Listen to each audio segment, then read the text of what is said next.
जय हिंद। देखिए फ्रेंड्स, अब इस वीडियो में हम समझेंगे NCERT class 8 geography chapter number second है ना।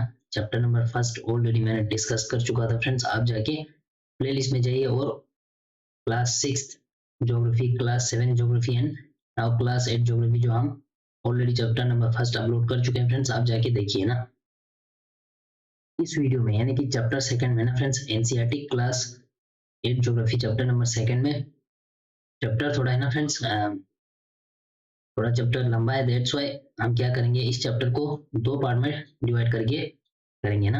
यानी कि आज के जो पहला पार्ट है इसमें हम लैंड सॉइल जो है ना फ्रेंड्स, इन दोनों को करेंगे ऐसे नेचुरल रिसोर्स। उसके बाद जो रहते हैं फ्रेंड्स आपके वाटर हुआ, नेचुरल वेजिटेशन हुआ, वाइल्ड लाइफ रिसोर्सेज क्या होता है, और आपकी इस किताब के अंदर यानी कि ये एनसीईआरटी क्लास 8 ज्योग्राफी के अंदर क्या क्या इन्फॉर्मेशन है वो हम देखते हैं किसी भी एग्जाम के पर्सपेक्टिव से, है ना फ्रेंड्स।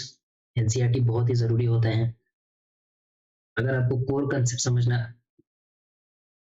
समझना होगा ना फ्रेंड्स, तो आप बेसिक नॉलेज को पहले क्लियर कीजिए, फिर आप कोर कंसेप्ट को पढ़ेंगे ना तो फिर आपको इजीली आपके समझने में चीज़ों को इजी हो जाएंगे ना। दैट्स व्हाई हम एनसीईआरटी कर रहे हैं फ्रेंड्स, चाहे वो क्लास 6 7 8 9 10 11 12 ज्योग्राफी भी करेंगे हम, इसके बाद हिस्ट्री सारा करेंगे फ्रेंड्स। आप बने रहे मेरे साथ, चैनल को सब्सक्राइब कीजिए फ्रेंड्स, अपने फ्रेंड्स के साथ शेयर करिए जो किसी भी टाइप के एग्जाम्स के लिए तैयारी कर रहे हो और जीएस पढ़ना चाहते हो मेरे चैनल यानी लेट्स लर्न जीएस के साथ। और ये जो है ना फ्रेंड्स, एनसीईआरटी क्लास 6 के बच्चे, 7 के बच्चे, 8 के बच्चे भी वीडियो से फायदा ले सकते हैं फ्रेंड्स। बने रहे मेरे साथ। चलिए आज की वीडियो को हम डिस्कस करते हैं। Land water, land soil water natural vegetation and wild life resources. आपके लैंड हुआ, सॉइल हुआ, आपके वाटर हुआ, नेचुरल वेजिटेशन हुआ, वाइल्ड लाइफ हुआ, ये सारे है ना फ्रेंड्स, ये क्या होते हैं नेचुरल रिसोर्सेस। अब नेचुरल रिसोर्स क्या होता है वो मैंने आपके साथ पिछले की वीडियो में डिस्कस किया था चैप्टर नंबर 1 में। आपने अगर वो नहीं देखा है तो वो जाके देखिए ना। दैट्स व्हाई ना फ्रेंड्स, वीडियोस को सीरियल वाइज देखना चाहिए। कहीं से आपने चैप्टर नंबर सेकंड उठाया तो कुछ कंसेप्ट आपको ऐसे है ना, हम्म, तो इस तरह से फ्रेंड्स है ना, ये आप समझ सकते हो कि वीडियो को हमेशा सीरियल वाइज देखिए ना। चलिए फ्रेंड्स आज के वीडियो को हम डिस्कस करते हैं। एक स्मॉल विलेज है फ्रेंड्स, तंजानिया में है ना। तंजानिया कहाँ है? अफ्रीका में है। Mama gets up very early in the morning to fetch water, यानी कि जो मम्मा जो है ना फ्रेंड्स, वो क्या कर रही है, वो सुबह जल्दी जल्दी उठती है और बाहर से घर के लिए पानी लाते हैं ना। अब ये है ना फ्रेंड्स, मंबर लोग वे returns after a few hours, यानी कि घर से थोड़ा दूर जाते हैं और घर पानी लेके आते हैं ना। उसके बाद वो अपनी मम्मी को हेल्प करती है, घर में काम करने, घर में घर के जो काम होते हैं वो अपनी मम्मी को हेल्प कर रही है। Joins her brothers in taking care of their goats, उनके घर में कुछ गोट्स होते हैं, उनके भाई को है ना मदद करती है उनको चराने के लिए, है ना, इन गोट्स को। अब जो है ना फ्रेंड्स, उनके फादर जो है ना वो पीस ऑफ लैंड इनके पास होते हैं, उसमें काम कर रहे हैं, यानी कि इनके जो फादर जो है ना वो फार्मर है। अब मम्मा के फादर जो है ना फ्रेंड्स, यहाँ पे कुछ क्रॉप्स को ग्रो करते हैं, कुछ अनाज उगाते हैं, जैसे आपकी मेज हुआ, बीन्स हुआ। बहुत हार्ड वर्क करने के बाद कुछ क्रॉप्स को ग्रो कर पाते हैं इनके फादर। अब जितने ये ग्रो कर रहे हैं ना फ्रेंड्स इनके फील्ड में, यानी कि इनके खेत में, उससे इनके घर के जो पूरा खर्चा जो है ना होल ईयर का वो पूरा नहीं हो पाते है ना। तो ये आप समझिए ये बोलना क्या चाह रहे हैं कि आपकी किताब की इंफॉर्मेशन के हिसाब से ना। इसके बाद दूसरा आदमी है वो है पीटर। पीटर जो है ना फ्रेंड्स, वो कहाँ रहते हैं? शिप रियरिंग रीजन इन ना, न्यूजीलैंड के अंदर है ना। यानी कि वहाँ पे जो शिप रियरिंग होता है ना, आपके भेड़ बकरी हुआ ये सब वहां चराते हैं। But where is family run a wool processing factory. अब पीटर्स की फैमिली वहां पे, यानी कि न्यूजीलैंड में क्या रन करती है, वूल जो होता है ना फ्रेंड्स, आप समझ सकते हो वूल क्या होता है ना, वो जो शिप के वूल होते हैं जिससे मतलब बहुत सारे चीजें कपड़े बनते हैं। उसमें एक फैक्ट्री है वहां पे उनकी फैमिली काम करती है ना। वो एक फैक्ट्री होते है उसको रन करते हैं। Every day when he returns from, जब स्कूल से जब वो वापस आते हैं ना, Peter watch his uncle taking care of their ship, यानी कि उसके अंकल क्या कर रहे हैं उनके शिप को, सारे इनके घर में जो शिप है उनकी टेकिंग केयर कर रहे हैं, यानी कि उनको देखभाल कर रहे हैं ना। अब इनके जो शिप जो जहाँ पे रखते हैं ना फ्रेंड्स, वो कहाँ पे है? वाइट ग्रासी प्लेन, यानी कि उनका एक घास का मैदान होता है, वहां पे उनको चराने लेते हैं। अब वहां पे एक हील्स है, वहां पे ले जाते हैं ना। अब ये जो है ना फ्रेंड्स, यहाँ पे बोलना क्या चाह रहे हैं, अब इस कंसेप्ट को समझिए ना। बोलना क्या चाह रहे हैं ना friends, it is manage A scientific way using the latest technology. यानी कि जो आपने ऊपर मंबा का जो स्टोरी पढ़ा था वहां पे इतना टेक्नोलॉजी नहीं है, बट जो नीचे जो पीटर्स का जो स्टोरी है ना, यहाँ पे क्या है, लेटेस्ट टेक्नोलॉजी के प्रयोग की जा रही है, यूज की जा रही है ना। Peter's family also grows vegetables through organic farming. यानी कि जो ऑर्गेनिक फार्मिंग होता है ना फ्रेंड्स, ऑर्गेनिक फार्मिंग में क्या होता है, केमिकल हुआ, फर्टिलाइजर्स हुआ, उनका बहुत कम यूज होता है ना। जो जैसे जैसे देखिए आप, ऑर्गेनिक स्टेट हमारे इंडिया में सबसे पहला ऑर्गेनिक स्टेट कौन सा है, सिक्किम है ना, सिक्किम। तो सिक्किम जो है ना फ्रेंड्स, वो क्या करते हैं, ऑर्गेनिक फार्मिंग को ज्यादा फोकस करते हैं ना। That's why first organic state हमारे देश में कौन सा है, सिक्किम है ना। तो इस तरह से वहां पे क्या, पीटर्स की फैमिली जो है ना फ्रेंड्स, बहुत सारे वेजिटेबल्स सब्जी उगाते हैं। बट वो वाला वो सब्जी किस के थ्रू उगाते हैं, ऑर्गेनिक फार्मिंग, यानी कि उसमें केमिकल व फर्टिलाइजर बहुत कम यूज होते हैं ना। तो ये हेल्थ के लिए भी बहुत अच्छा होता है। तो देट मीन्स क्या है ना फ्रेंड्स, जो मंबा का स्टोरी और पीटर्स का स्टोरी है ना, इसमें क्या है, फर्क है। यहाँ पे टेक्नोलॉजी का जो है ना फ्रेंड्स, बहुत ही मतलब टेक्नोलॉजी का यूज नहीं हो रहा है, यहाँ पे टेक्नोलॉजी का यूज हो रहा है। तो इस तरह से रीजन टू रीजन है ना फ्रेंड्स, वेरी देखने को मिलते हैं। जैसे Mumba and Peter stay in two different parts of the world. यानी कि मंबा कहाँ रहती है, तंजानिया अफ्रीका में, पीटर रहते हैं न्यूजीलैंड में। और दुनिया के हैं अलग अलग हिस्सों में रहते हैं, and lead very different lifes है ना। उनकी जिंदगी जो है ना फ्रेंड्स, वो अलग है, अलग टाइप के, वहां पे टेक्नोलॉजी यूज हो रहा है तो वहां पे नहीं हो रहा है ना। इस तरह से दोनों का जिंदगी जो है ना फ्रेंड्स, वो डिफरेंट है। अब ये डिफरेंस क्यों है in the quality of land, सबसे पहले इनके लैंड जो है ना फ्रेंड्स, लैंड की क्वालिटी अलग है, यानी कि जमीन का जो क्वालिटी है ना वो अलग है।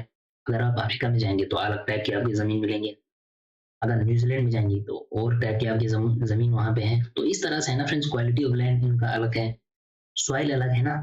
जैसे जैसे आप हमारे देश में देखेंगे ना फ्रेंड्स, यहाँ पे आपको एलुवियल सॉइल, यानी कि नॉर्दर्न इंडियन प्लेन में, जिसको इंडो गंगेटिक प्लेन बोलते हैं हम, इंडो ब्रह्मपुत्र प्लेन है ना, sorry Gangetic, Ganga Brahmaputra plain जिसको हम बोलते हैं, जिसके लिए मैंने वीडियो बना के रखा है, आप जाके प्लेलिस्ट में जाके देखिए।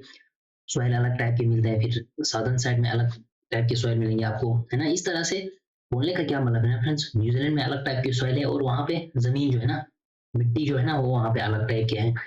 वाटर रिसोर्स वहाँ पे ठीक ठाक है, आपको न्यूजीलैंड में वहाँ पे फिर वाटर रिसोर्स का प्रॉब्लम हो सकता है। नेचुरल वेजिटेशन भी अलग टाइप के हैं, एनिमल्स भी, जानवर भी अलग टाइप के मिलते हैं। एंड यूसेज ऑफ टेक्नोलॉजी, यानी कि टेक्नोलॉजी भी है ना फ्रेंड्स, यहाँ पे टेक्नोलॉजी बहुत कम यूज होते हैं आपके अफ्रीकन देश में, है ना। यहाँ पे अब डेवलप है न्यूजीलैंड है ना फ्रेंड्स, वहाँ पे टेक्नोलॉजी की प्रयोग बहुत बहुत ज्यादा की जाती है। अब है ना friends, the availability of such resources is the main reason place differ from each other. यानी कि यही है ना फ्रेंड्स, ये जो कुछ हमने फैक्टर्स पढ़ा कि भाई वहाँ पे जमीन, सॉइल, वेजिटेशन अलग अलग टाइप के मिलते हैं दुनिया भर में। यही रीजन है कि क्या होता है ना फ्रेंड्स, कि भाई वहाँ के रिसोर्स जो अवेलेबल है ना उनके पास, यही डिफर जो है ना, डिफर कैसे कर रहा है। जैसे देखिए यहाँ पे और टाइप के रिसोर्स मिल रहा है, यहाँ पे और टाइप के रिसोर्स मिल रहा है, ये क्यों है, ये यही रीजन है जो हमने पढ़ा, लैंड क्या है, वहाँ की सॉइल क्या है, किस टाइप की सॉइल है, नेचुरल वेजिटेशन क्या है। तो ये सारे है ना फ्रेंड्स रीजन हो सकते हैं कि भाई वहाँ के उस रीजन में किस टाइप के रिसोर्स हमें देखने को मिलते हैं, है ना फ्रेंड्स। यहाँ तक आपने समझे होंगे। अब यहाँ पे देखिए, observe the land type of soil and water availability in the region you you live, है ना, जहाँ पे आप रहते हो ना, वहाँ पे आपके सॉइल का टाइप कौन सा है, वाटर का अवेलेबिलिटी कैसा है। तो ये सब आप डिस्कस क्लास में कर सकते हैं फ्रेंड्स, ये बच्चों के लिए ना कुछ इन्फॉर्मेशन दे रखा है। तो ये है ना फ्रेंड्स, ये क्यों डिफर है ये आपने समझा, यानी कि वहाँ की जमीन क्या है, ये है ना फ्रेंड्स, तो ये आप समझ सकते हो ना। तो उसके बाद हम पढ़ेंगे फ्रेंड्स, इन सारों में जो फर्स्ट नेचुरल ये रिसोर्स है ना, ये है हमारा लैंड, यानी कि लैंड पे ही सब कुछ होता है, ये आप समझ सकते हो ना फ्रेंड्स। अगर धरती ही नहीं है तो हम क्या रिसोर्स लाएंगे ना। अब जो है ना friends, land is one of the most important natural resources, यानी कि one of the most important natural resource पूरी धरती पे क्या है, लैंड है ना। अब देखिए, अब ये आपको पता है पूरी पृथ्वी पे जो है ना फ्रेंड्स, 70% तो सारा पानी ने कवर कर रखा है, यानी कि रेस्ट जो 30% जो है ना, यानी कि पूरी पृथ्वी जो है ना, 30% नहीं, खाली 30% जो पूरी पृथ्वी का जो है ना फ्रेंड्स, वो क्या है, लैंड है। बाकी रेस्ट क्या है, पानी के अंदर है, यानी कि जिसको हम ब्लू प्लेनेट बोलते हैं, हमारे अर्थ को, है ना। And all parts of this small percentage are not habitable, यानी कि जो ये जो 30% है ना आपके, यानी कि 70% मैंने बोला, 70% आपके पानी के अंदर घेरा हुआ है, 30% जो है ना फ्रेंड्स, रेस्ट क्या है, जमीन है ना, यानी कि लैंड मास। बाकी क्या है, सारा वाटर बॉडीज है ना, ओशन है, बड़े बड़े समंदर है, पैसिफिक ओशन हुआ, आपके अटलांटिक ओशन हुआ, आपके हिंद महासागर हुआ, इंडियन ओशन जिसको हम आर्कटिक ओशन है ना, तो ये सारे बड़े बड़े वाटर बॉडीज के साथ साथ सीज भी है, अरेबियन सी हुआ, आपके बे ऑफ बंगाल हुआ। तो इस तरह से आपके जो रेस्ट 30% जो बचते हैं ना, वो खाली क्या है, लैंड है। अब इस 30% में भी जो है ना फ्रेंड्स, इस 30% के अंदर पूरे पृथ्वी में, पूरी पूरी पूरे अर्थ सरफेस पे ना, इस 30% के अंदर भी कुछ जगहों पे ही आपको मतलब लोग रहते हैं ना। रेस्ट आप देखिए, यहाँ पे एक इंफॉर्मेशन दे रखा है फ्रेंड्स, उसके हिसाब से हम समझेंगे। 90% of the world population occupies only 30% of land area. यानी कि इस 30% को तो आपने देखा, ये 30% कौन सा है, लैंड मास। यानी कि पूरी पृथ्वी में जो 70% है वो पानी के अंदर है, और 30% लैंड मास है ना, लैंड है। अब इस 30% में ना, ये आप इस पॉइंट को आप अलग से समझिए ना। यानी कि अगर हम 100% अगर लेंगे किसके, हमारे पृथ्वी की जो लैंड मास है ना, उस 100% में से जो 90% ऑफ वर्ल्ड पॉपुलेशन, यानी कि 90% पूरी दुनिया की आबादी जो है ना फ्रेंड्स, वो 30% में ही रहते हैं।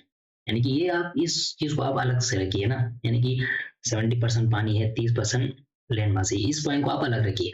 अब हम देखेंगे कि जो 100% अगर हम देखेंगे ना लैंड मास पे, 30% जो है ना फ्रेंड्स, खाली 30% लैंड पे ही 90%, यानी कि दुनिया के 90% आबादी खाली 30% पे ही रहते हैं। आप खुद सोच के रखिए ना। यानी कि जो 70%, रिमेनिंग 70% है ना, इज आइदर स्पार्सली पॉपुलेटेड और इनहेबिटेड। यानी कि जो आपके 70% जो रहते हैं ना, 30% पे 90% वर्ल्ड पॉपुलेशन रहता है, यानी कि दुनिया की 90% आबादी रहते हैं, तो 70% के क्या हो गए ना, वहां पे रहते हैं तो भी बहुत ज्यादा कम है ना, यानी कि स्पार्सली पॉपुलेटेड।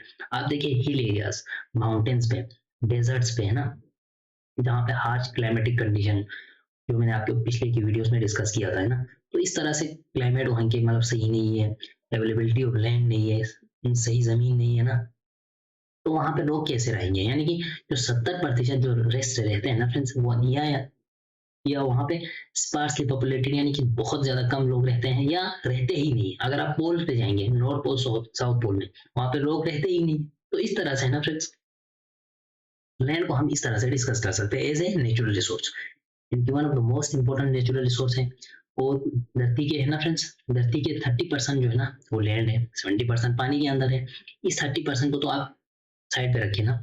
अब 100% अगर हम देखेंगे लैंड को है ना, तो उसमें से दुनिया के 90% है ना, 90% वर्ल्ड की जो आबादी जो है ना, वो 30% पे ही रहते हैं। अब 70% में क्या है कि भाई बहुत ही स्पार्सली पॉपुलेटेड है, बहुत ज्यादा कम लोग रहते हैं ना, बहुत ज्यादा कम, या रहते ही नहीं है। जो मैंने आपको बोला, पोल्स की एग्जांपल को लेके लेते हुए ना, लेकिन नॉर्थ पोल साउथ पोल जो मैंने आपके साथ पिछले की क्लास 6 ज्योग्राफी में जब डिस्कस कर रहे थे, वहां पे मैंने आपको सब कुछ पढ़ाया। आप जाके उन वीडियोस को अच्छे से देखिए, पोल्स क्या होते हैं। अगर किसी को ये नॉलेज मतलब इन्फॉर्मेशन नहीं है ना, तो आप उन वीडियोस को देखिए। अब ये अनइवन डिस्ट्रीब्यूशन ऑफ पॉपुलेशन क्यों है कि भाई कुछ जगहों पे बहुत ज्यादा डेंसली पॉपुलेटेड है, यानी कि लोग बहुत, आबादी बहुत ज्यादा रहते हैं, कुछ जगहों पे कम, ये क्यों है ना। इसमें तो इसमें भी कुछ रीजन होंगे। अब ड्यू टू क्या है ना friends, varied characteristics of land and climate, यानी कि वहाँ के जो मेन रीजन क्या है ना, वहाँ पे कुछ लोग जहाँ पे ज्यादा रहते हैं, कुछ जगहों पे बहुत कम रहते हैं या रहते ही नहीं। रीजन क्या है, लैंड, लैंड का अच्छा होना, जैसे कि आपके वहाँ की क्लाइमेट सही रहना। हार्श क्लाइमेटिक कंडीशन में, जैसे पोल पे कौन रहेंगे ना, वहाँ पे तो पूरा 6 महीने सर्दी, 6 महीने है ना फ्रेंड्स, ये आप समझ सकते हो, पूरा through the year snow covered रहते हैं, तो वहाँ पे कौन रहेंगे ना, तो ये आप समझ सकते हो। अब इसमें है ना रक टोपोग्राफी, रक टोपोग्राफी फ्रेंड्स इस तरह से ना, ऊपर नीचे की, वहाँ पे तो लोग कम ही रहेंगे। स्टीप स्लोप, अब स्लोप जो बहुत ज्यादा होगा ना फ्रेंड्स, वहाँ पे बहुत ज्यादा कम। अब अगर पहाड़ के एरिया में जाएंगे ना फ्रेंड्स, वहाँ पे क्या है कि लोग रहते हैं, बट यहाँ पे एक घर देखने को मिलेंगे आपको, कुछ घर वहाँ पे बहुत दूर दूर है ना फ्रेंड्स। मतलब ये आप समझ सकते हो, जो मैंने आपको सेटलमेंट की क्लास में, जब पिछले की वीडियोस में सेटलमेंट जब पढ़ा रहा था, वहाँ पे मैंने आपको डिस्कस किया था। यानी कि स्लोप के एरियाज में भी बहुत ज्यादा लोग कम रहते हैं, स्टीप स्लोप जिसको हम बोलते हैं। पहाड़ के एरिया में, low lying area susceptible to water logging. अब कुछ एरिया जो है ना फ्रेंड्स, वो लो लाइंग होते हैं, प्लेन्स पे होते हैं, बट वहाँ पे पानी भर जाते हैं ना, वहाँ पे भी लोग कम रहते हैं। डेजर्ट एरिया हुआ आपके मरुस्थल के है ना, रेत के जो रेगिस्तान हुआ, जैसे कि for example cold desert of Ladakh, जो मैंने आपको पिछले की वीडियो में डिस्कस किया था। यानी कि आप राजस्थान के जो कुछ डेजर्ट एरिया है ना, हॉट रीजन और कोल्ड डेजर्ट्स है ना, यहाँ मैंने आपको डिस्कस किया था सहारा डेजर्ट को लेके, और कोल्ड डेजर्ट जो हमारे देश के अंदर यूनियन टेरिटरी लद्दाख के अंदर फ्रेंड्स, वहाँ पे स्पार्सली पॉपुलेटेड है। आप उस एरियाज में जहाँ पे बहुत ज्यादा थिक फॉरेस्ट एरिया है ना, जंगल बहुत ज्यादा है, घने घने जंगल है, वहां पे भी लोग कम रहते हैं। अब इन एरियाज में ना फ्रेंड्स स्पार्सली पॉपुलेटेड यानी बहुत ज्यादा कम लोग रहते हैं, या और अनइनहेबिटेड यानी रहते ही नहीं, कुछ जगहों पे रहते हैं तो भी कुछ लोग मतलब कम ही लोग। अब कुछ जगहों पे ऐसे हैं जहाँ पे लोग रहते भी नहीं है ना, ये आप समझ सकते हो। इसके बाद क्या है ना फ्रेंड्स, जैसे प्लेन्स हुआ, रिवर वैलीज हुआ, इन एरियाज में एग्रीकल्चर का जो है ना फ्रेंड्स मेन एक्टिविटी क्या होता है, एग्रीकल्चर होता है, खेती बाड़ी करना। तो आप अगर प्लेन में जाएंगे ना फ्रेंड्स, यूपी यूपी साइड से या हमारे पंजाब प्लेन साइड से, वहाँ पे बहुत ज्यादा आबादी है ना। ये क्यों है? क्योंकि अच्छे लैंड सही है ना, वहाँ पे एग्रीकल्चर करने का जो लैंड जो है ना फ्रेंड्स वो बिल्कुल सही है, और तो वहाँ पे बहुत ज्यादा लोग रहते हैं।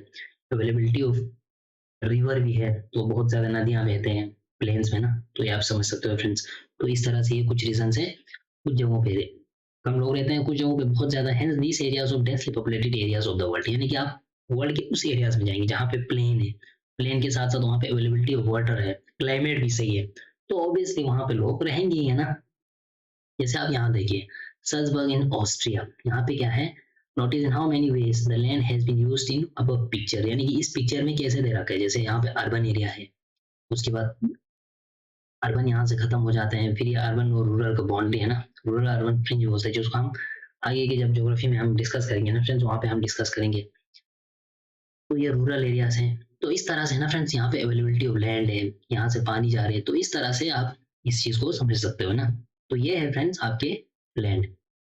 अब लैंड को हम किन किन चीजों में यूज करते हैं आप देखिए।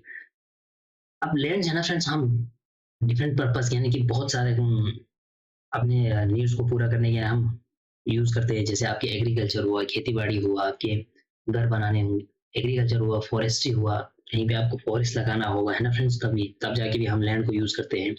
माइनिंग के लिए यूज करते हैं, है ना फ्रेंड्स। माइनिंग ये आप समझ सकते हो फ्रेंड्स, खनन जिसको हम बोलते हैं ना, यूज करते हैं। बिल्डिंग हाउसेस, बिल्डिंग बनाने के लिए, हाउसेस बनाने के लिए, roads, setting up of industries, फैक्ट्रियां लगाने के लिए हम लैंड को यूज करते हैं। तो ये सारे है ना फ्रेंड्स, जो भी करते हैं हम लैंड पे ही करते हैं, आप समझ सकते हो, ये इजी है ना आप समझने में।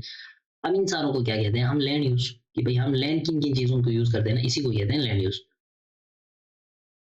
अब आप लिस्ट बना सकते हो friends, different ways in which Mumba's and Peter's family use their lands, वो जो मैंने आपको ऊपर डिस्कस किया था ना, ये आप समझ सकते हो। अब है ना फ्रेंड्स, लैंड यूज हम उसके लिए भी कुछ रीजन चाहिए, फैक्टर चाहिए। जैसे आपका टोपोग्राफी क्या है वहाँ की, अगर ऐसे ऐसे टोपोग्राफी होगा, रफ टोपोग्राफी, तो वहाँ पे मतलब लैंड के यूज जो है ना फ्रेंड्स वो कम ही रहते हैं। आपके सॉइल कैसे हैं ना, कि भाई जो रिवर वैलीज हो ना, ऊपर से रिवर आ रही थी जैसे पहाड़ से, तो प्लेन में आते ही वो सॉइल जो है ना फ्रेंड्स वो बहुत ज्यादा एल्यूवियल यानी कि फर्टाइल सॉइल है ना, सबसे अच्छा वाला आप मिट्टी बोल सकते हो। तो वहाँ पे डेंस पॉपुलेटेड होंगे, क्यों? क्योंकि वहाँ एग्रीकल्चर के लिए फिर वो जमीन बहुत काम आते हैं।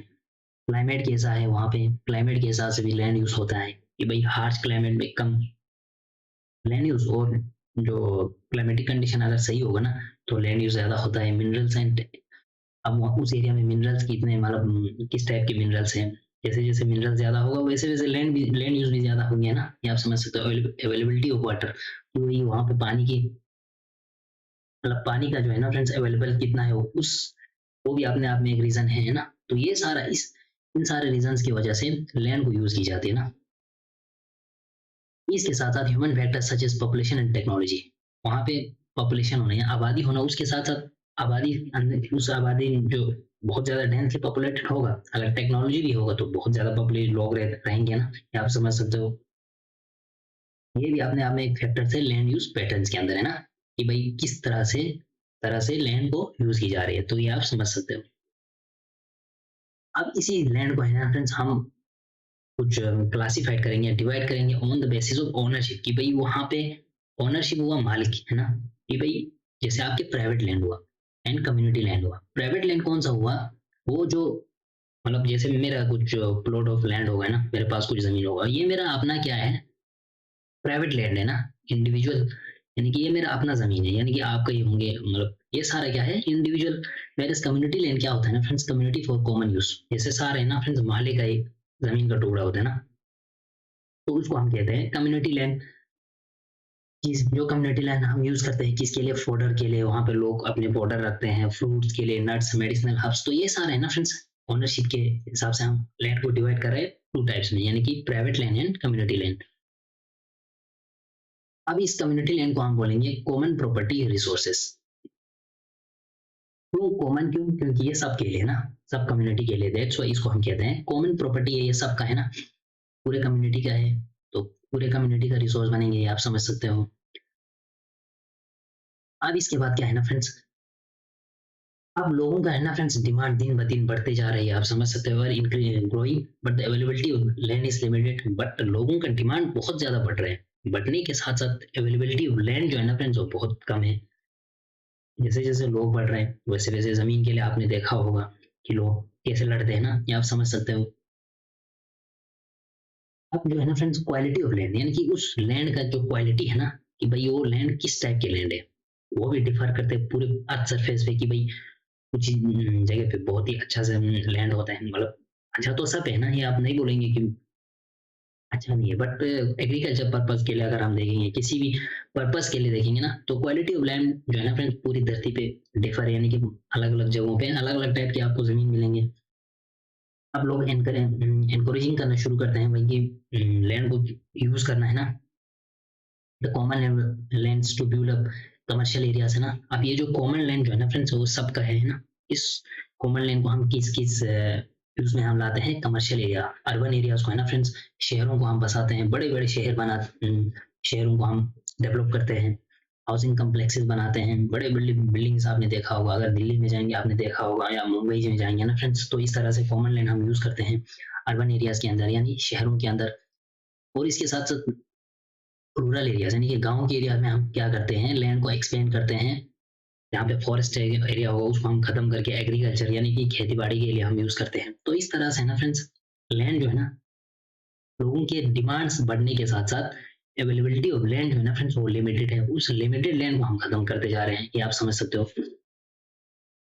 Today, the vast change in the land use pattern also reflect the cultural change in our society, यानी कि जैसे जैसे है ना फ्रेंड्स लैंड के जो यूज है ना, लैंड को हम यूज करते जा रहे हैं, ये तो जा रहे हैं सबको पता है, इसके साथ साथ हमारे कल्चर में भी काफी चेंज आ रहा है। जैसे देखिए एक गांव होगा है ना, ऑब्वियसली वहां पे फिर शहर, उसका जो गांव का जो है ना फ्रेंड्स लैंड यूज पैटर्न फिर टाइम टू टाइम वो शहर में कन्वर्ट हो जाते हैं, तो वहाँ के कल्चर पे तो इम्पैक्ट पड़ेंगे ही ना, वहाँ पे मॉडर्नाइजेशन आएंगे फिर वो, तो इस तरह से आप समझ सकते हैं ना, ये इस पॉइंट को समझना कोई मुश्किल नहीं है ना फ्रेंड्स।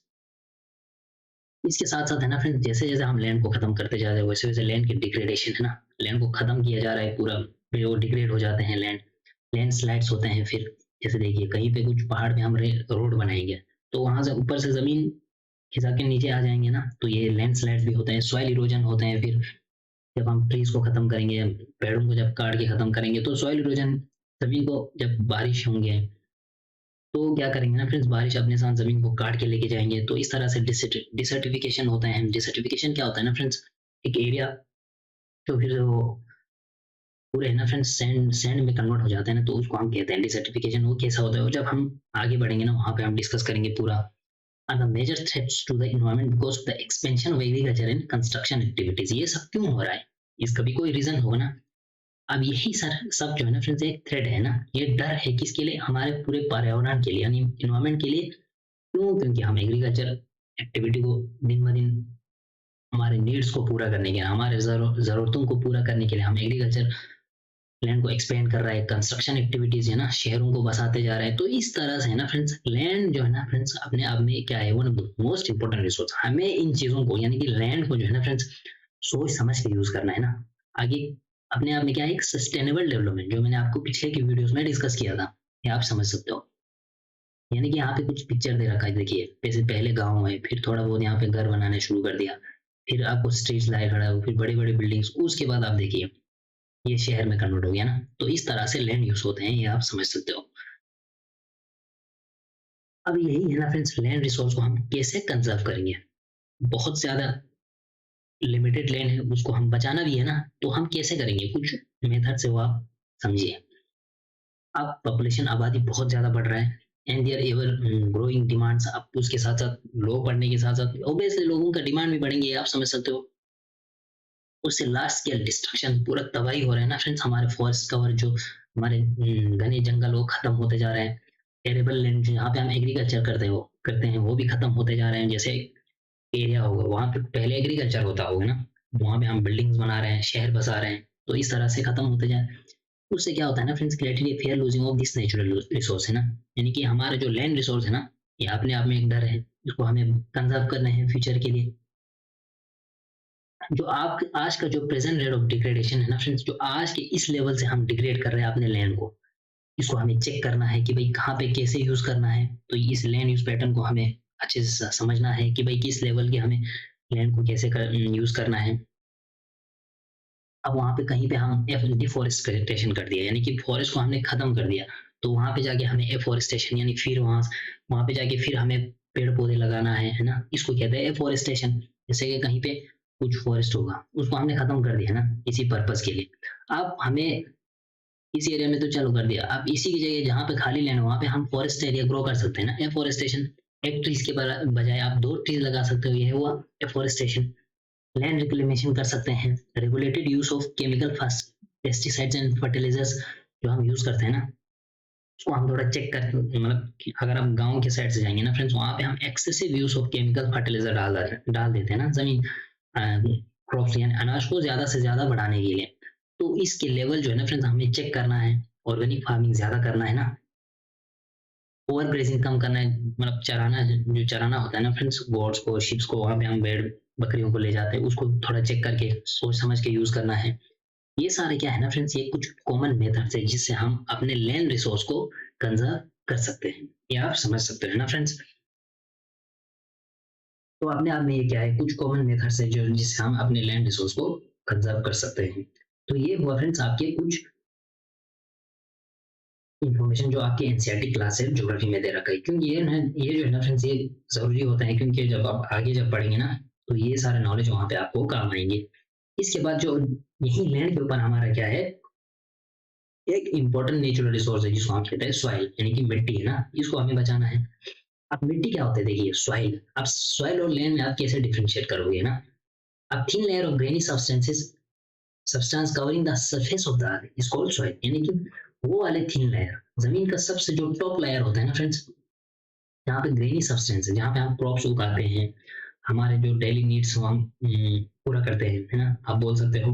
जैसे आप देखिए, आप अगर फील्ड में किसी खेत में जाएंगे ना, जो टॉप लेयर होता है ना सॉइल की, जो टॉप लेयर, उसी को हम क्या बोलते हैं, सॉइल।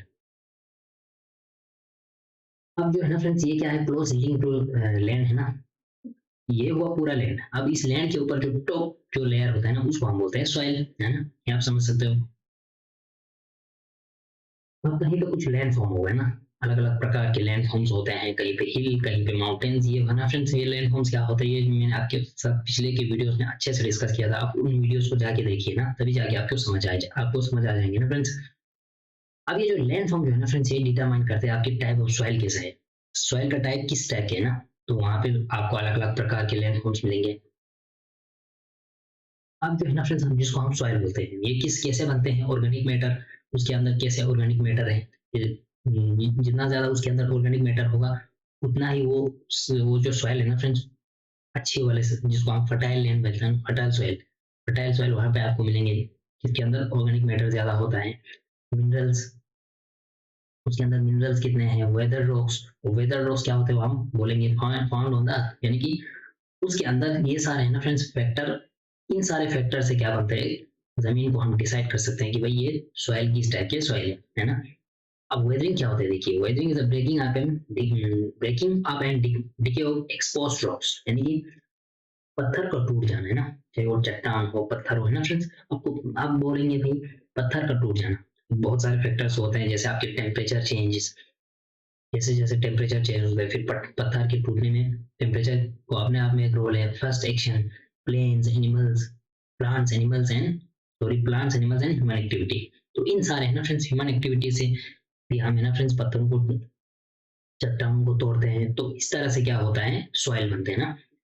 जैसे देखिए एक आप खुद सोचिए ना फ्रेंड्स, एक सॉइल को बनने के लिए कितना टाइम लगता होगा, इतना, कोई कहीं पे कोई बड़ा चट्टान होगा, उसको पहले वेदरिंग होना है, टूटना है, फिर उसको एक्सपोज होना है टेम्परेचर से, आपके है ना फ्रेंड्स, इन सारे फैक्टर से एक्सपोज होना है, तभी जाके वहां पे सॉइल बनेंगे। दैट मीन सॉइल बनने के लिए कितना टाइम लगता होगा, हमें इस सॉइल को बचाना बहुत ही जरूरी है।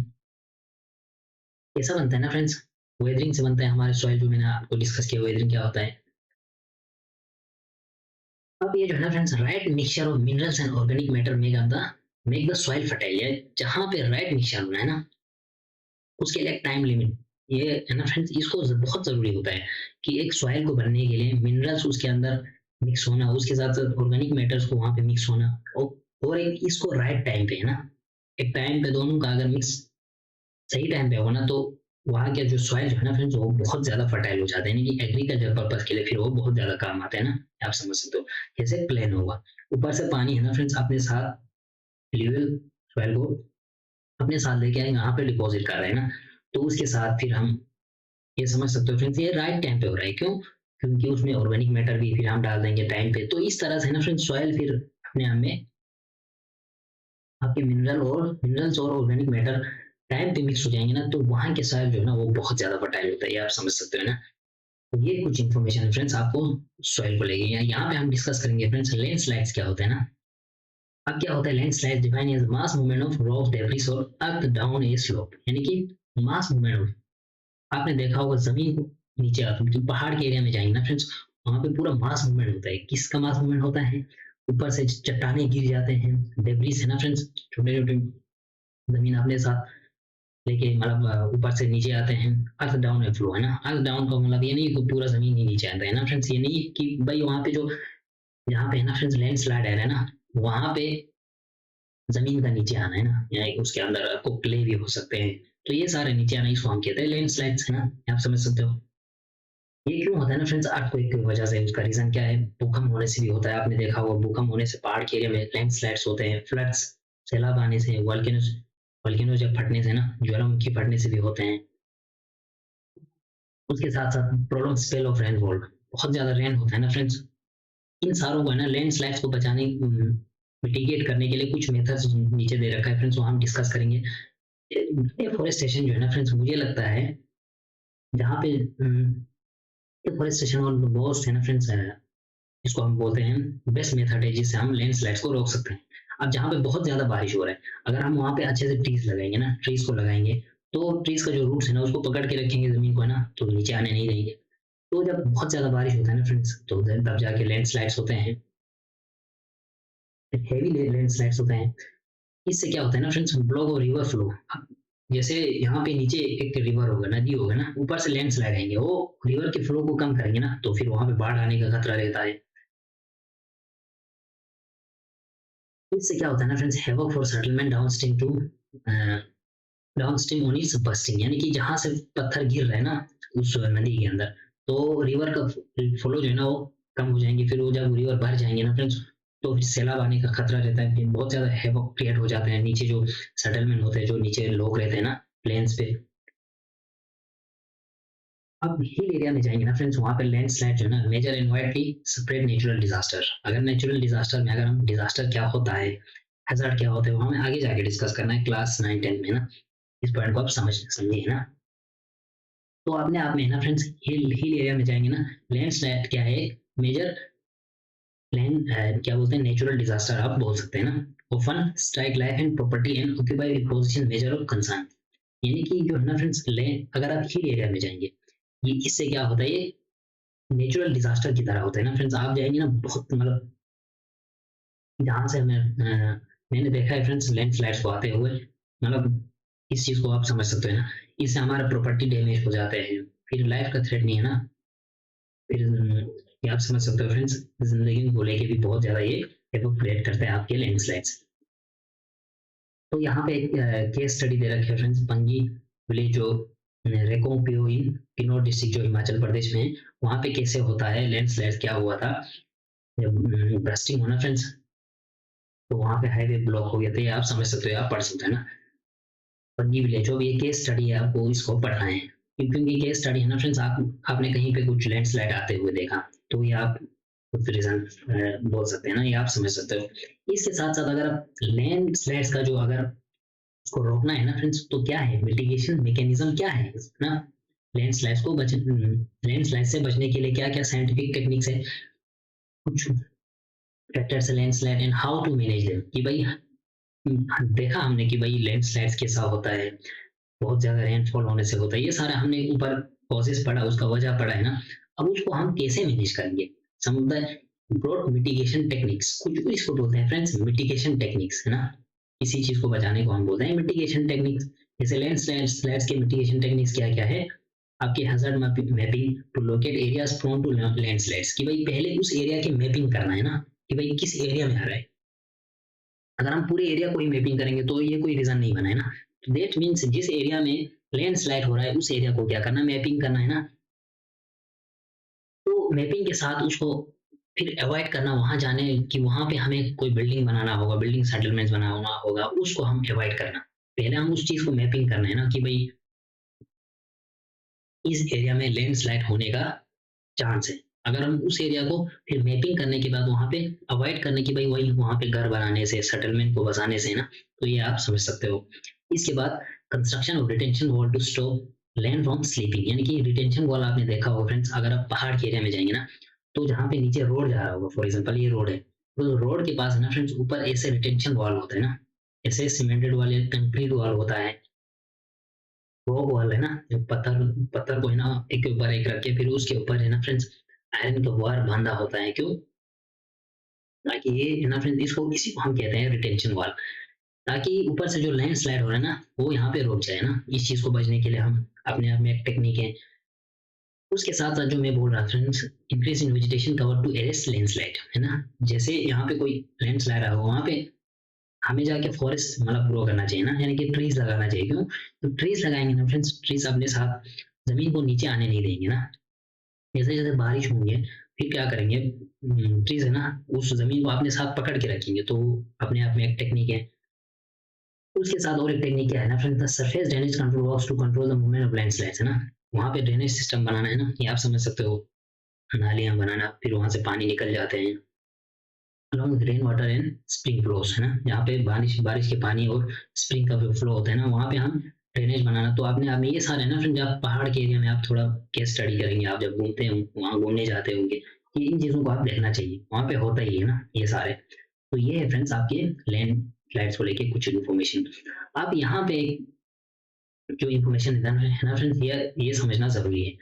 अब जैसे हम अभी डिस्कस कर रहे थे कि सॉइल क्या होता है ना, जो टॉप लेयर जहाँ पे घास फूस उगते हैं ना, आपके अनाज उगते हैं, उसी को हम कहते हैं सॉइल। अब ये क्या है ना friends, top soil with humus and vegetation.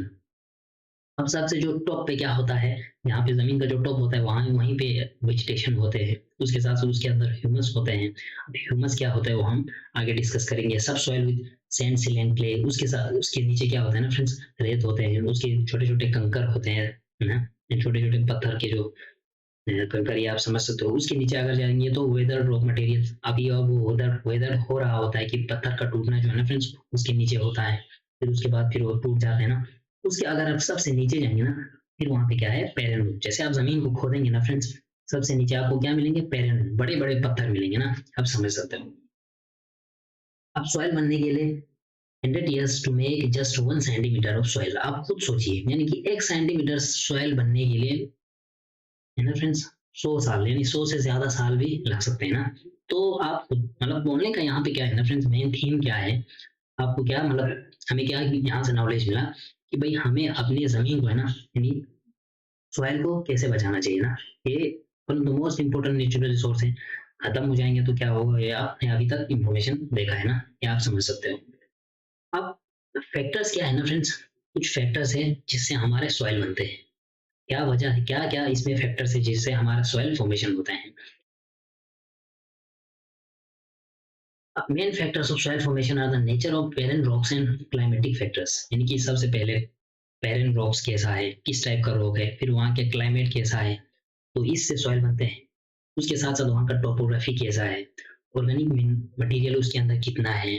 जैसे जैसे ऑर्गेनिक मटेरियल ज़्यादा होंगे तो सॉइल जल्दी बनेंगे ना, अच्छा वाला सॉइल, फर्टाइल सॉइल जिसको हम बोलते हैं। इन टाइम टेकन, कि भाई वहाँ पे टाइम कितना लग रहा है ना, ये अपने आप में एक फैक्टर है, कि भाई कुछ जगहों पे बहुत ज़्यादा टाइम लगते हैं तो कुछ जगहों पे कम लेते हैं सॉइल को फॉर्मेशन होने में ना, यानी कि ज़मीन को बनने में।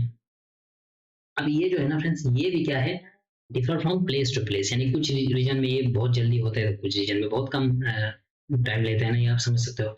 पेरेंट रॉक में क्या आता है ना, determines colour, texture, chemical properties, minerals content and permeability, है ना फ्रेंड्स। वहाँ पे कुछ पेरेंट रॉक्स का क्या क्या इंपॉर्टेंट फैक्टर्स हैं कि वहाँ का रॉक का कलर कैसा है, टेक्सचर कैसा है, उसका स्ट्रक्चर कैसा है, पत्थरों का, उसके अंदर केमिकल कंपोजिशन कितना है। जैसे केमिकल कंपोजिशन ज्यादा होंगे तो वेदरिंग जल्दी हो जाएंगे ना, रॉक जल्दी टूट जाएंगे पत्थर।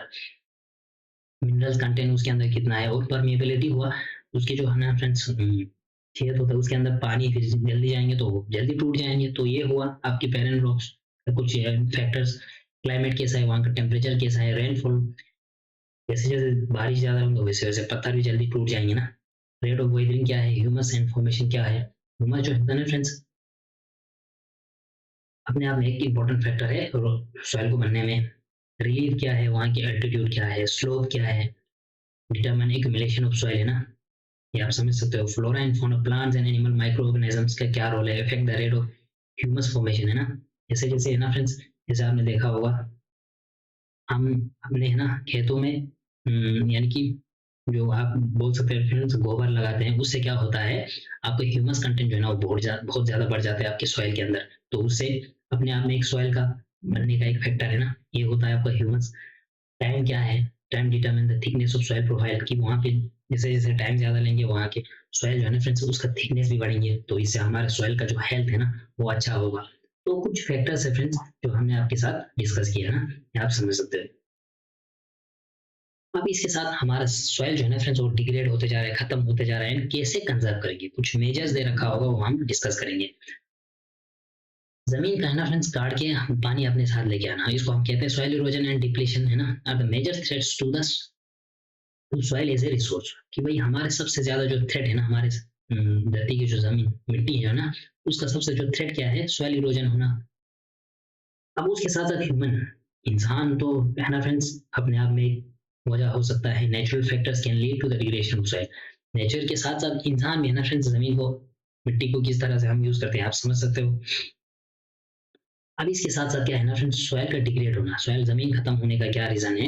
एक है आपके डिफोरेस्टेशन, और इसको हम कंप्लीट खत्म कर देते हैं। ओवर ग्रेजिंग करना, कहीं पे हम बहुत ज्यादा ओवर ग्रेजिंग करके फिर उस जमीन को ही खत्म कर देते हैं ना। या ओवर ग्रेजिंग आप समझ सकते हो फ्रेंड्स, चराते हैं वहां पे हम अपने फ्रेंड्स भेड़ों बकरी बकरी हो आपके, गाय, ये सब हम वहां लेके फिर हम ओवर ग्रेजिंग करते हैं। Over use of chemical fertilizers and pesticides, है ना फ्रेंड्स। आपने देखा होगा कुछ रीजन्स पे इतना ज्यादा केमिकल यूज होता है कि वहाँ के सॉइल का हेल्थ जो है ना फ्रेंड्स वो पूरी तरह खत्म हो चुका है। रेन वॉश हुआ आपके, आपकी बारिश काट के ले जाते हैं, लैंडस्लाइड्स, फ्लड्स, ये सब क्या है ना फ्रेंड्स, इन सारों की वजह से क्या होता है, आपके जो हमारे मिट्टी जो है ना वो खत्म हो जाते हैं ना। अब इसके साथ साथ क्या मेथड है जिससे हम अपने सॉइल को हम कंजर्व कर सकते हैं। इसमें जो फर्स्ट मेथड ना वो है आपके मल्चिंग। अब मल्चिंग क्या होता है ना फ्रेंड्स, जैसे एक प्लांट होगा यहाँ पे ना, उसके आजू बाजू में हमें स्ट्रॉ लगाना, यानी कि जो घास फूस का जो होता है ना फ्रेंड्स सूखा, वो हम डाल देना। उससे क्या होता है, जो मॉइस्चर होता है ना आपके सॉइल में वो वहीं के वहीं रह जाते हैं। अगर हम, आपने देखा होगा फ्रेंड्स ये मल्चिंग जो है ना जहाँ पे मैं रहता हूँ ना, ये मैंने सारा मेथड देखा है। अब ये आप अपने हिसाब से भी देख सकते हैं ना। अब प्लांट्स के है ना फ्रेंड्स साइड पे जहाँ पे मतलब मॉइस्चर कम होते हैं ना, वहाँ पे क्या करते हैं हम, यहाँ पे मल्चिंग करते हैं ना, यानी कि जो घास फूस के जो सूखा होता है ना वो हम उसके साइड पे लगा देते हैं। क्यों, ताकि वहां से मॉइस्चर बाहर ना जाए ना। तो ये क्या होता है, the bare ground between plant is covered with a layer of organic matter like straw। straw होता है आपके वही जो है ना सूखे घास फूस के है ना फ्रेंड्स, उसको हम कहते हैं straw। it helps to retain soil moisture। जो soil के अंदर moisture है ना वो बढ़ जाता है, उससे क्या होगा, soil का health जो है ना वो ज्यादा अच्छा होगा। तो जैसे जैसे हम mulching करेंगे वहाँ की जो ह्यूमस कंटेंट जो है ना फ्रेंड्स वो भी बढ़ जाएंगे। तो आपने आप एक मेथड है। उसके बाद है आपके control barriers. Strong grasses soils, strong grass soil are used to build barriers along the controls, यानी कि ना फ्रेंड्स ये एक जमीन होगा। अब ये बोलिए, ये होगा फ्रेंड्स, ये एक कंटोर, ये एक कंटोर, इसके बीच में ना फ्रेंड्स हम सब्जी मतलब अनाज उगाते हैं, बहुत सारा कुछ लगाते हैं। तो ये हुआ फ्रेंड्स आपके कंटोर, यानी कि उस जमीन से थोड़ा ऊपर रखना है ना, इसको हम कहते हैं कंटोर। तो ये हम सब लाइन में लगाते हैं ना इस तरह से। अब जिस रीजन में मैं रहता हूँ ना फ्रेंड्स, ये सारा हम मेथड यूज करते हैं ना इस तरह से ना। अब इसमें हम चीजों को उगाते हैं। तो ये हुआ आपके कंट्रोल फार्मिंग है ना, कंट्रोल बैरियर्स, आप समझ सकते हो, इसको हम कंट्रोल बैरियर्स बोलते हैं ना। बैरियर्स हुआ, उसके ऊपर थोड़ा उस जमीन से थोड़ा ऊपर रखना। अब उसके नीचे क्या है, इस बीच में क्या है, ट्रेंचेस है ना, उस ट्रेंच में हम चीजों को उगाते हैं in front of where to collect water. क्यों? क्योंकि हम इसमें वाटर को फिर यानी कि पानी को हम इसमें कलेक्ट रख सकते हैं फिर इस तरह, है ना। तो इससे क्या होगा ना फ्रेंड्स, जमीन यहाँ वहाँ नहीं जाएंगे, पानी अपने साथ लेके नहीं जाएंगे, तो अपने आप में एक मेथड है। उसके साथ आपको है rock dams. Rocks are piled up to slow down the flow of river, यानी कि कहीं से कुछ पानी बहुत ज्यादा फ्लो होगा, उसको वहां पे हम क्या करेंगे, एक मेथड रॉक डैम। आपने देखा होगा फ्रेंड्स, पत्थर के ऊपर हम पत्थर रखते हैं ना, आपने देखा होगा पहाड़ के एरिया में, है ना। आप अगर कहीं जा रहा हो ना, तो आप इस चीज को ऑब्जर्व करिए। फिर उसके ऊपर हम वायर जो है ना फ्रेंड्स, आयरन के वायर को बांध देते हैं। क्यों? क्योंकि उससे क्या होता है, सॉइल का जो है ना फ्रेंड्स, रेन वॉश अगर होगा, कोई सब फ्लड आता होगा, वहां पे वो रोक जाएंगे ना। तो अपने आप में क्या है, मेथड है। उससे क्या होता है, प्रिवेंट गलीज एंड फर्दर। गली जो बनते हैं ना फ्रेंड्स, पानी बहुत ज्यादा फ्लो होगा तो गली बनेंगे ना, गली की तरह जहां से आप जाते हो, तो आप समझ सकते हो ये। फिर वहां के वो फिर पूरा है ना फ्रेंड, गली की तरह सॉइल को बनाते हैं। तो इस तरह से हम रॉक डैम बना के भी हम गली से भी प्रिवेंट कर सकते हैं, गली बनने से। और फर्दर सॉइल जो लॉस होता है ना, उससे हम इन सारों को चीजों को बना सॉइल को प्रिवेंट कर सकते हैं ना, ये आपने हमें। अब उसके बाद है टेरेस फार्मिंग। टेरेस फार्मिंग क्या होता है ना फ्रेंड्स, इस तरह से जैसे कोई पहाड़ के रीजन होगा, इस तरह से स्लोपी है ना फ्रेंड्स, वहां पे हम इस तरह से फार्मिंग करते हैं। अब वहां पे पानी का फ्लो होगा तो आहिस्ता आहिस्ता चलेंगे, फिर ये नीचे आएंगे, फिर इस तरह से ना फ्रेंड्स पानी के फ्लो को हम कम कर सकते हैं टेरेस फार्मिंग करके। उससे वहां पे उसके ऊपर फिर हम क्रॉप्स को ग्रो कर सकते हैं। They reduce surface run of and soil erosion. उसके जो है ना फ्रेंड्स, उससे क्या होता है, सरफेस रन ऑफ जो है ना, पानी का रन ऑफ, उसका फ्लो जो है ना वो कम हो जाता है, उससे जमीन फिर बच जाते हैं, हमारे मिट्टी जो बच जाते हैं, और सॉइल इरोजन होने से बच जाते हैं। ये आप समझ सकते हो फ्रेंड्स। टेरेस फार्मिंग यहाँ पे आपको पिक्चर दे रखा है, कंट्रोल फार्मिंग है ना, कंट्रोल प्लगिंग।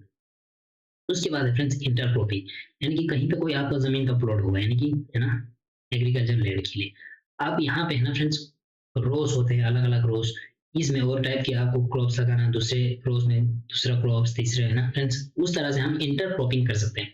उस उसका भी क्या होता है ना फ्रेंड्स, आपने आप में एक फैक्टर हो, एक मेजर होता है, जिससे हम अपने जमीन को क्या कर सकते हैं, कंजर्व कर सकते हैं।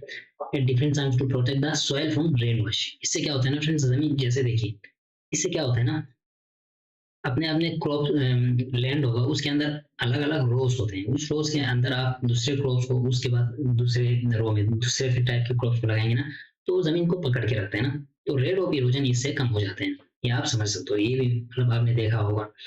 कंट्रोल प्लगिंग वही वही हुआ friends, plugging parallel to the controls on a hill slope to form. जैसे कोई हिल स्लोप होगा friends, to form natural barriers and water to flow down the slope, यानी कि ऐसे ऐसे जैसे कोई हिल एरिया होगा ना फ्रेंड्स, हम उसको ऐसे ग्रो करते हैं, ये है ना, इस तरह। तो कंटूर इसको फ्लविंग बोलते हैं ना फ्रेंड्स, इस तरह से। अब यहाँ पे पानी रोक जाएंगे, फिर यहाँ पे पानी आहिस्ता स्लोप से नीचे आहिस्ता जाएंगे, उससे है ना फ्रेंड्स रन रन ऑफ होता है ना, जब पानी का फ्लो बहुत ज्यादा, तो उससे पानी का फ्लो कम हो जाते हैं ना। तो आप यहाँ में एक मेजर है। उसके बाद है फ्रेंड्स शेल्टर बेल्ट्स, यानी कि आपको कोई कहीं पे जमीन होगा, अब बहुत ज्यादा यहाँ पे विंड चल रहा होगा ना, हवाएं जो है ना फ्रेंड्स, स्पीड उसका बहुत ज्यादा होगा, तो आप अपने जमीन के आगे आप कुछ प्लांट्स लगा सकते हैं, इस तरह जो जैसे आपको पिक्चर में दे रखे। तो उससे है ना फ्रेंड्स क्या होगा, आपकी जो होता है ना, विंड अपने साथ उठा के लेके जाते हैं जमीन को, जो टॉप लेयर जिसपे हम क्रॉप्स उगाते हैं, तो ये बच जाएंगे। क्यों? क्योंकि विंड का जो स्पीड है ना, ये जो है ना आपके ट्रीज, ये उसके विंड की स्पीड को कम करेंगे। तो अपने आप में एक मेथड है सॉइल कंजर्वेशन के लिए। तो ये है फ्रेंड्स आपकी कुछ इंफॉर्मेशन, जो लैंड है ना फ्रेंड्स एज नेचुरल रिसोर्स, जो हमने आज की वीडियो में डिस्कस किया। फिर जो रेस्ट रहते हैं ना जो टॉपिक्स, वो हम मिलेंगे नेक्स्ट वीडियो में। तब तक के लिए थैंक यू, एंजॉय।